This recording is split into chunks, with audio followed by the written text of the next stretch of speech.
Man sagt, sie badete im Blut junger Mädchen, um ewig jung zu bleiben. Elizabeth Bathory, eine ungarische Adlige, reich, mächtig und berüchtigt als die Blutgräfin. Hinter den dicken Mauern ihres Schlosses hauste ein Wahnsinn, den kaum jemand lebend verließ. Ob die Geschichten wahr sind oder Legenden, allein die Berichte über ihre Grausamkeiten lassen das Blut in den Adern gefrieren. Bleibt dran, denn das ist nur der Anfang. Elizabeth Bathory wird 1560 in eine der mächtigsten Familien Ungarns hineingeboren. Ihre Familie herrschte über riesige Ländereien, hatte enge Verbindungen zu Königen und Kaisern. Von Geburt an war Elisabeth eine Frau, die über anderen stand. Anders als die meisten Mädchen ihrer Zeit bekam sie eine hervorragende Ausbildung. Sie sprach mehrere Sprachen, las antike Klassiker, konnte schreiben, rechnen und politische Geschäfte verstehen. Sie war eine Frau, die den Männern ebenbürtig war. Und das machte sie in dieser Welt zu einer Ausnahme. Im 16. Jahrhundert waren Frauen im Adel meist dazu da, Bündnisse zu schmieden. Sie wurden verheiratet, gebaren Kinder, hielten das Haus zusammen. Elizabeth aber ging einen Schritt weiter. Sie übernahm die Verwaltung riesiger Güter, führte Prozesse, hatte die volle Kontrolle über Bauern, Bedienstete und über ihr Schloss Čachtice. Stell dir das einmal vor, eine Frau, die in einer Männerwelt so viel Macht hat, dass niemand es wagt, sie zu hinterfragen. Was würdest du an ihrer Stelle tun? Würdest du diese Macht nutzen oder missbrauchen? Denn genau hier, in dieser unangefochtenen Stellung, beginnen die ersten Gerüchte, Geschichten, die bald zu einem der größten Albträume der europäischen Geschichte werden. Während ihr Mann auf den Schlachtfeldern kämpfte, blieb Elizabeth auf ihrem Schloss zurück. Und dort, so heißt es, öffnete sich die Tür zu einem Reich des Schreckens.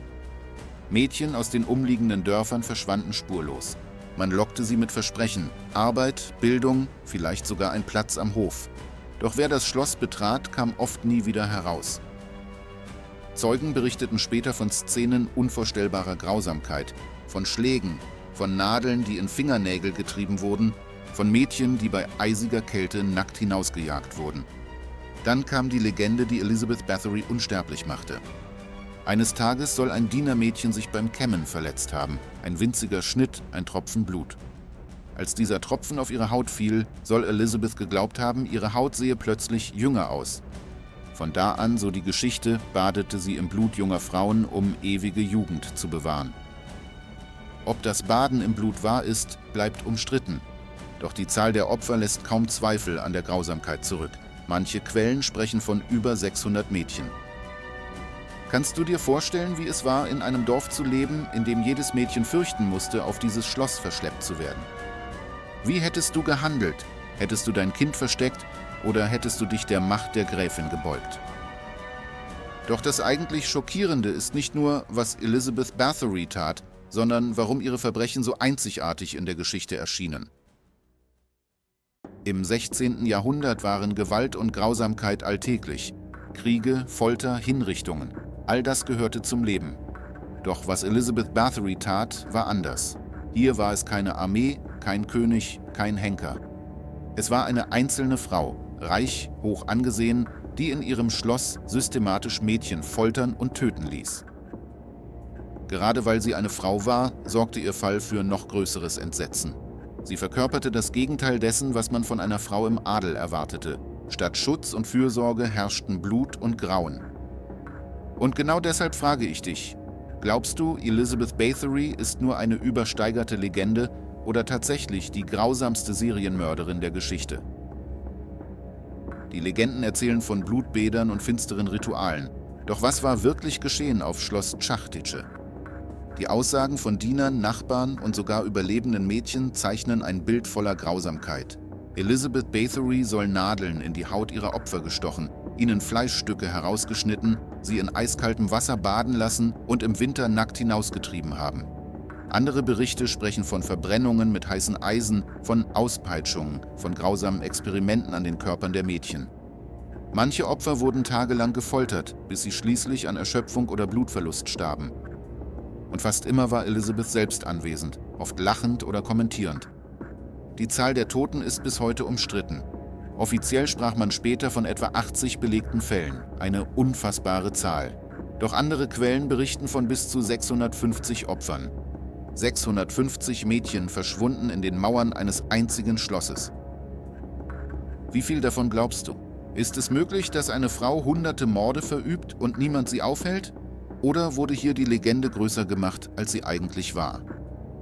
Denn das ist der Kern, der Unterschied zwischen Mythos und belegter Geschichte. Während das Bild der Blutgräfin sich über Jahrhunderte mit immer neuen Schauergeschichten füllte, lassen sich einige Dinge historisch belegen.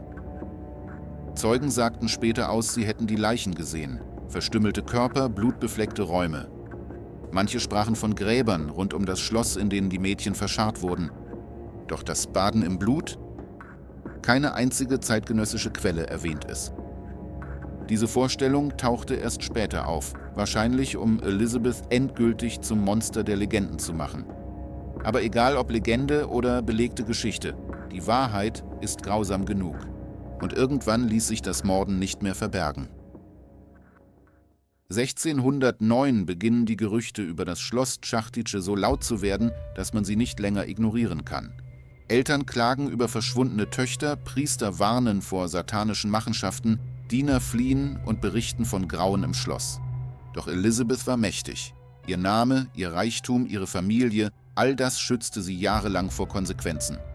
Schließlich aber griff der ungarische König Matthias II. Ein. Ein Prozess gegen sie bot also nicht nur Gerechtigkeit, sondern auch eine willkommene Möglichkeit, ihr Vermögen einzuziehen. Im Jahr 1610 stürmten königliche Soldaten Schloss Chachtice. Sie fanden Mädchen, manche tot, andere sterbend, wieder andere schwer verletzt. Die Beweise waren erdrückend. Schließlich wurde Elisabeth verhaftet, zusammen mit ihren engsten Dienern, die bei den Taten geholfen hatten. Die Aussagen der Zeugen füllten Seiten, detaillierte Beschreibungen von Folter, von Leichen, von grausamen Spielen der Gräfin. Stell dir vor, du wärst einer der Richter in diesem Prozess. Würdest du die grausamsten Strafen verhängen oder würdest du Mitleid zeigen, weil sie eine Adelige war? Die Diener wurden hingerichtet. Elizabeth selbst jedoch entging der Todesstrafe, wahrscheinlich, weil ihr Name zu mächtig war. Stattdessen wurde sie 1611 zu lebenslangem Arrest in ihrem Schloss verurteilt. Man mauerte sie in einem Raum ein, nur ein kleines Loch blieb offen, durch das man ihr Essen reichte. 4 Jahre lang lebte sie so abgeschottet von der Welt, bis sie 1614 starb. Doch auch wenn Elizabeth Bathory im Kerker starb, ihr Mythos lebte weiter. Eine Frau, die für viele bis heute als die grausamste Serienmörderin Europas gilt. Doch die große Frage bleibt, wie viel ist Wahrheit, wie viel ist Mythos? Einige Historiker glauben, Elizabeth Bathory sei Opfer politischer Intrigen geworden. Eine mächtige Frau, zu reich, zu einflussreich und zu gefährlich für Männer, die ihre Macht bedroht sahen. Der Prozess, so sagen sie, sei ein Vorwand gewesen, um sie zu stürzen und ihre Ländereien einzuziehen. Andere hingegen verweisen auf die überwältigende Zahl an Zeugenaussagen, die grausamen Details, die Leichenfunde. Zu viel, um alles als Erfindung abtun zu können. Wenn euch diese Geschichte gefallen hat, dann abonniert uns. Wir sind ein neuer Kanal und jedes Abo, jeder Like, jeder Kommentar hilft uns, noch mehr solcher Inhalte für euch zu schaffen. Schaut auch in unsere anderen Videos. Dort warten weitere düstere Legenden und makabere Wahrheiten auf euch. Bis zum nächsten Mal und denkt daran, manche Legenden verblassen nie.